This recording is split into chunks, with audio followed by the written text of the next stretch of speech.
Have you ever been judged by what you are wearing? I know I have, and I know how much it hurts to have someone completely cross you off and never give you the time of day or a chance because of it. The stories I have seen on the news and heard from friends about their school-age children and the bullying they experience daily are terrifying. One of the major issues dealt with today in schools by students, parents, and faculty is bullying, mainly caused by differences in clothing. Implementing uniforms in all schools will help avert violence and bullying and help students focus on their schoolwork. How will school uniforms help to avert violence and bullying while also helping students on their studies? What is the most common worry from people who oppose uniforms, and what can you do to make uniforms a part of your child's education? The vision of what school uniforms consist of varies from person to person. One school may require formal attire, suit and tie for the boys, and dresses and skirts for the girls, while another school may consider khaki and a polo shirt their uniform. According to World Book Advanced, a school uniform is an outfit worn by a specific community of students. School uniforms will help to avert violence and bullying while also helping students focus on their studies. In 1994, due to gang-related activity, Long Beach school administrators started enforcing uniforms. According to the article, Update School Uniforms, within 4 years, area schools reported that students on student assault had dropped by 85% between kindergarten and grade 8. After another 4 years, in 2002, the district suspension and absentee rates dropped to their lowest level since 1990. The way students are dressed can make an effect as to how well they are able to focus on their studies. Uniforms will alleviate the stress of picking out clothes and the feeling of entering an involuntary fashion show daily. While wearing uniforms, there is an overall attitude change. Students come to school knowing it's time to work and learn. Rudolph Saunders, principal of Stephen Decatur Middle School in Prince George's County, Maryland, remarks that the dress code impact on his students is readily evident. At his school, where all students are required to wear khaki pants and polo shirts that are one of 3 colors, students have behaved admirably, except on the days where casual dress is allowed. Saunders says it's like night and day. We have dress-down days, and the kids' behavior is completely different on those days, he observes. Mary Louise Ortega, principal of Wilson Classical High School, also in that district, notes that there is a more business-like attitude as a result of wearing the uniform. And you need to show students how to deal in the world of work and business, where they are limited on dress.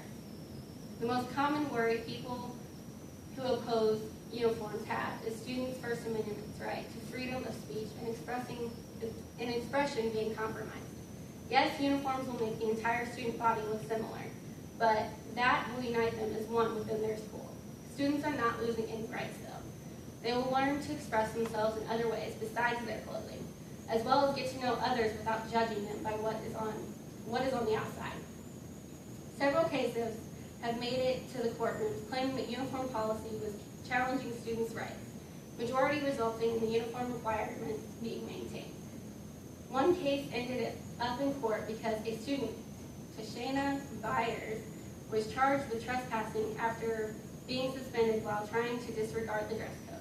Although the charges against Byers were dismissed, the American Civil Liberties took it into their hands to dispute against the school district, resulting in a loss and a stricter dress code. However, should uniforms or dress codes conflict with the First Amendment rights, freedom to exercise religion, there must be some exceptions made.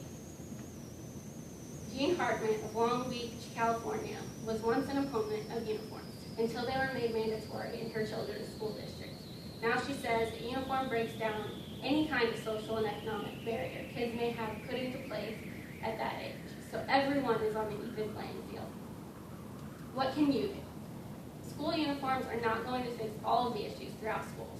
However, it has been proven to help many students become to a positive self-image, focus on their schoolwork, and become less judgmental people.